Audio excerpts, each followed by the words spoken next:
Advertising Standards Authority have outlawed the church's right to claim that Jesus Christ can heal the sick.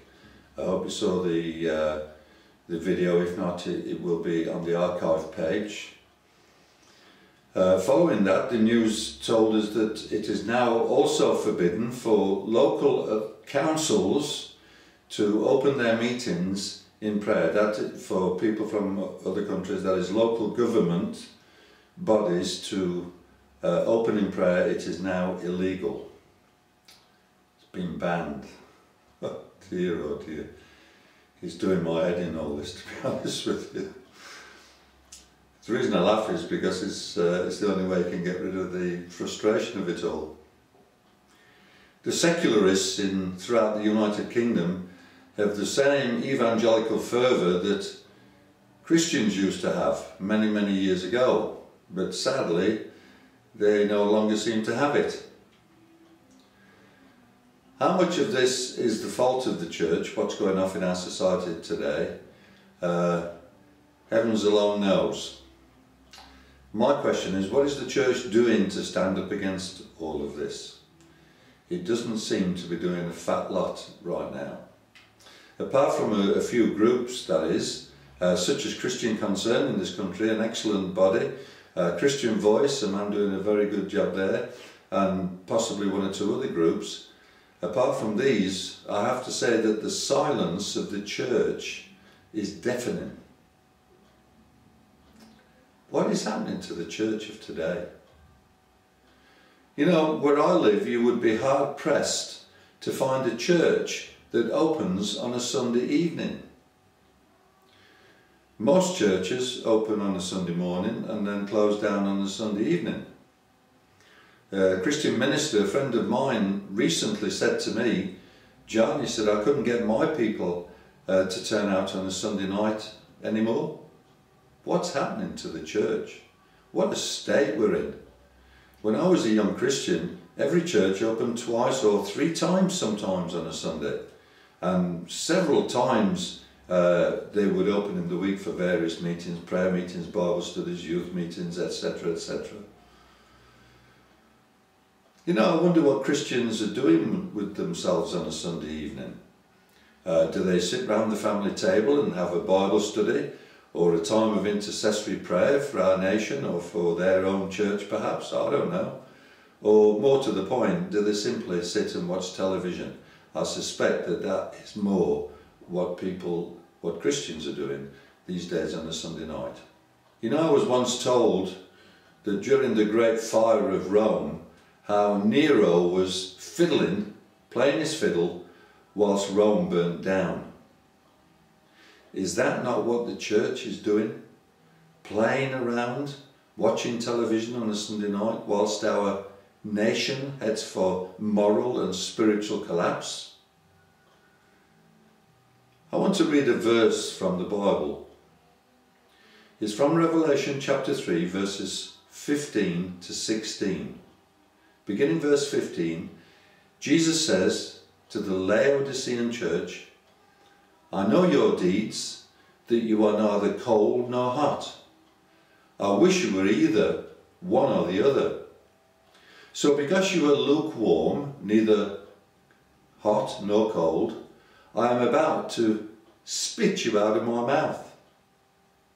You know, I don't want to upset anybody that might be watching this video, but the church in this country is depressingly apathetic, just like the Laodicean church was, and Christ told them that they made him want to puke. How many churches have closed down in our country and have now become mosques or carpet warehouses or some other thing? How many churches have closed down? Could it be that Christ's threat to the Laodicean church is coming to pass in our churches, in our times, when he said, I will spit you out of my mouth? You know, Jesus told us that it would be very costly to follow him. And I think that's something that we've lost touch with, isn't it? There is a price to pay, and if a cost to be paid, and if we don't want to pay that cost, folks, I'll tell you, from a Christian point of view, we will find ourselves slowly dying spiritually, that is. And of course it's a death by stealth. It happens so slowly that we do not see it coming. Many Christians die spiritually and don't even know it's happening to them. You know, in order for electricity to be safe and to do its job properly, it must have three elements. One is a positive, the other one is a negative, and the third, of course, we all know, is the earth. The gospel is just the same. It needs balance to maintain itself in our lives. The Christian positive is that we are saved by God's grace. It's a free gift, we all know that. We cannot work for it, we cannot earn it. It's a free gift. But there is also a negative element to this. And that negative is that we have to obey God no matter what the cost. And the third element, which is the earth, is that we need to read, to believe, and to live the teachings of the Bible, and to stand up for those teachings of the Bible. Just look at the unrest there is in the world today. Some of it I report on this website. That's one of the purposes of the website. But when we read all this and what's taking place in the world today, doesn't it tell us something? That this isn't the time for the church to be in retreat. This is the time to put on our armour, as Paul said, and to get ready to stand for Jesus. Soon the Lord will come. I hope he doesn't find me sleeping, but rather doing the things that he wants me to be doing.